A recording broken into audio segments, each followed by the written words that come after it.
Mesdames, Mademoiselles et Messieurs, bienvenue sur le journal de ce jour. L'honorable président de la Chambre des représentants, Aguila Salah, a appelé l'ambassadeur du Royaume-Uni en Libye, M. Nicolas Hopton, selon que le porte-parole de la Chambre des représentants, M. Abdallah Blehek, a révélé.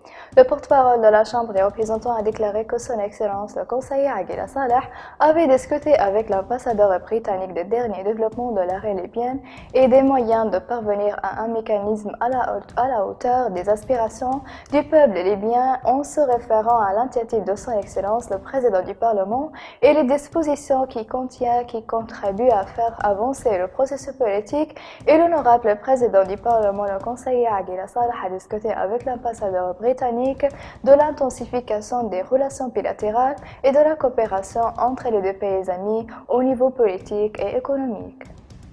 Le Parlement international pour la tolérance et la paix a publié avant-hier une déclaration commune dans laquelle il a déclaré son soutien à l'initiative de paix égyptienne en Libye lors de la session d'urgence tenue par le secrétariat général du Parlement international pour la tolérance et la paix. Le président du Conseil mondial et de la tolérance et la paix y a participé, le président du Parlement international pour la tolérance et la paix et les chefs des diverses commissions dans ce Parlement, représentés par 70 parlementaires et sont membres du Parlement international pour la tolérance et la paix.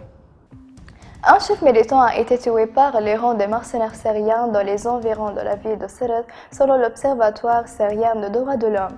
L'Observatoire a déclaré que Samir Latrache, surnommé Abi Arab al-Athari, avait en Libye pour combattre dans les rangs de milices Rifaq et avait été tué à la préfecture de la ville de Sirte, notant qu'il appartenait auparavant au Forum de Nasra, branche de Al-Qaïda en Syrie, et avait été séparé pendant longtemps en raison de vol.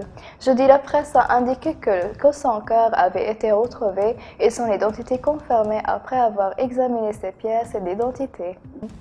Le directeur de l'hôpital de Bari Mansour Jendi a annoncé aujourd'hui vendredi le premier cas d'infection par le virus corona dans la ville et le soldat a indiqué que les affaires avaient été frappées par contact et faisaient actuellement l'objet d'un suivi médical. Le directeur de l'hôpital de Bari a déclaré que le comité de lutte contre l'épidémie de corona de la municipalité publiera une déclaration détaillée sur le cas et les raisons de l'infection. Mesdames et messieurs, la fin des résumés. Merci pour votre attention et au revoir.